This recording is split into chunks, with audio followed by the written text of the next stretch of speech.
RPG story ideas for mystery and the paranormal.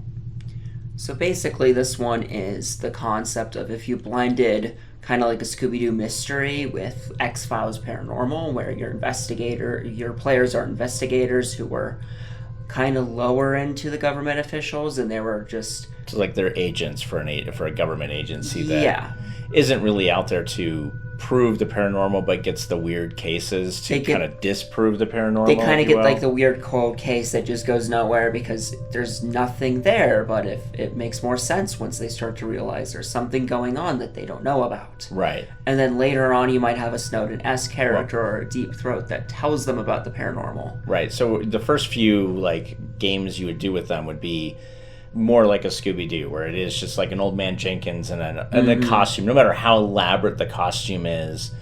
But that person is just, they're creating paranormal-esque things to scare people away, so they can maybe buy the old ruined mall for really cheap so they can turn it into like, luxury condos or something, which in this market would be an amazing thing to think about. Yep.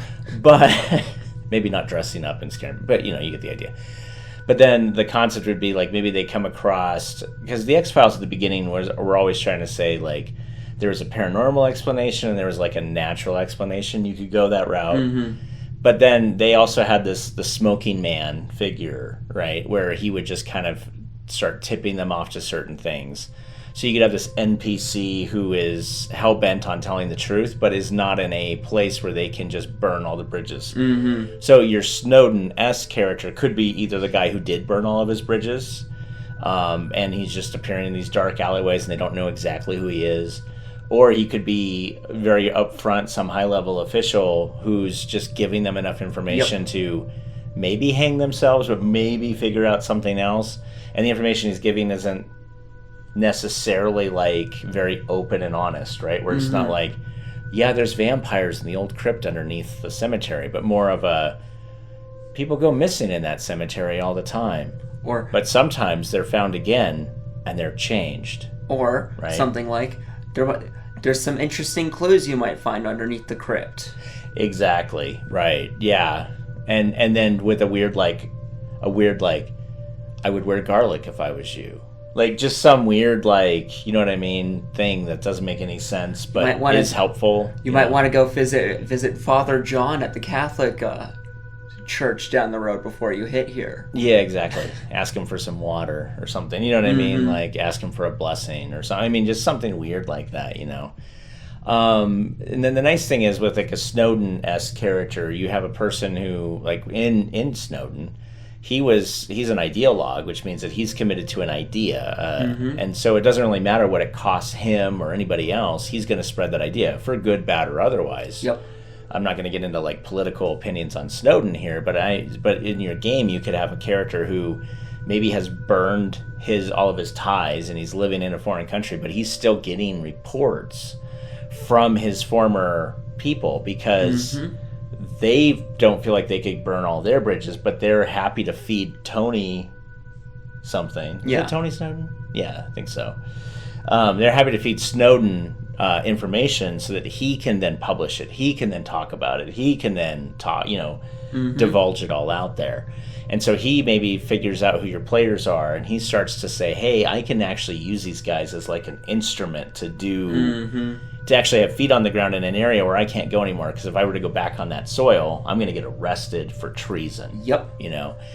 And then what could happen is your players could get to a certain point where they have to make a decision. I like these like decision points. There's a lot of games that do that too, where it's like, okay, now you got to make a decision. You either have to keep going with the corrupt government you're a part of, or jump to this new rebel thing. But this rebel thing could also be corrupt. You just don't know enough about it yet to make that decision, but it seems new. So is the grass always greener on the other side of the hill, or is it just as brown and it looks fine from a distance, which is a great thing in life to think about. But so you could have is like they make series of decisions, and then they get to a point where it's like, okay, you either need to break and tell the world about everything that you're seeing, or you need to help cover it up.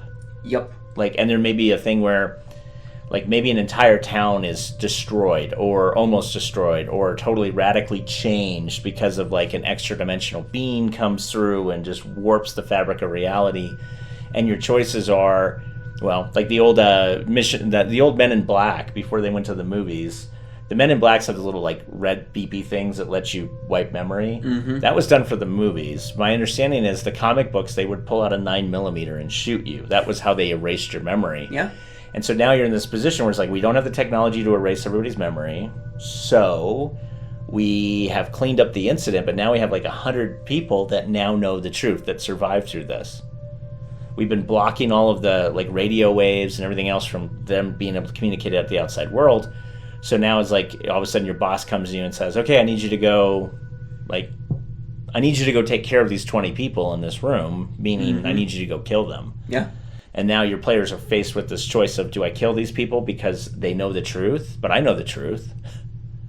Or do I help these people escape and now I'm a refugee like the Snowden character has been, who's trying to, populate the truth out. Yep. And then you can kind of play a burned spy game after that, which is where you have no resources, you're being hunted, and then they have a goal to get the information out in such a way that it's believed before they're all killed. And you could do a really cool thing at the end of the campaign where maybe they make a final stand and it's one of these like, we're getting all the facts and figures out the door, but in the meantime, while you're trying to get that information uploaded and sent, there's a squad coming through the building. Very much like the last 20 minutes of Rogue One, where they just totally, yeah. One of them holds the line here, and then they and you get this dramatic death, going. and everybody's death means something. And at the end, I wouldn't like leave it up for a roll, like just to decide whether or not they make it or not. But you could have it where, the last character dies before the upload's 100% complete, and then you could just end the game right there. And then you leave it open, right? You could also end it. Did they get it? You could also end it at they uploaded.